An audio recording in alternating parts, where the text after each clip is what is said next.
Écoutez bien ce que j'ai à vous dire. Écoutez vraiment, tandis que je vous parle. Ne préméditez rien, mais écoutez vraiment, là, maintenant. Soyez attentif à tout ce qui vous entoure. Et plongez ensuite votre regard en vous-même. On peut observer, avoir une conscience sans choix des choses extérieures, c'est très facile. Mais entrer dans son propre univers intérieur et prendre conscience de ce qui s'y joue, sans condamnation, sans justification ni comparaison, est chose plus ardue.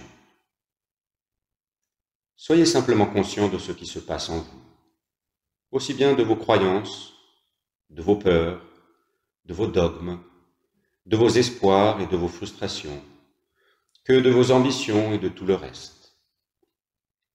Alors le conscient et l'inconscient commencent à se dévoiler. Mais pour cela, vous devez vous abstenir d'agir.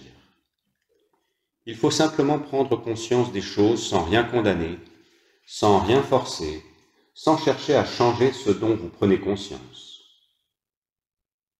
Ce dont vous serez alors témoin ressemble à la marée montante.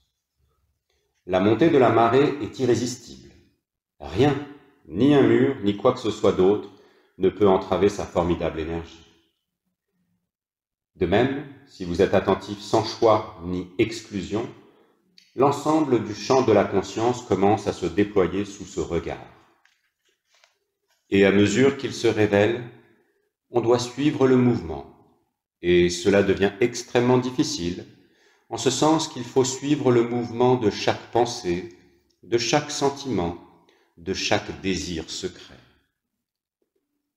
Les choses deviennent difficiles dès l'instant où vous résistez, dès l'instant où vous vous dites « cette chose-là est hideuse, celle-ci est bonne, cette autre est mauvaise, je vais garder ceci et rejeter cela ». Vous commencez donc par le plan extérieur pour passer ensuite au plan intérieur. Vous vous apercevrez alors, en abordant le plan intérieur, que les deux plans, extérieur et intérieur, ne sont pas dissociés, et que la prise de conscience de l'univers extérieur et celle de notre univers intérieur sont identiques.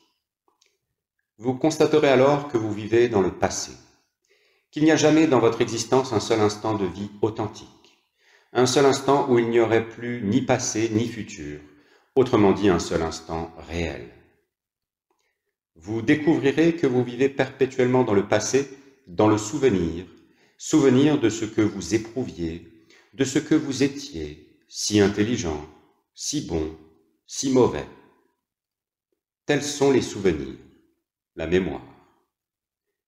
Il vous faut donc comprendre la mémoire. Il ne faut pas la renier, ni étouffer ou fuir les souvenirs.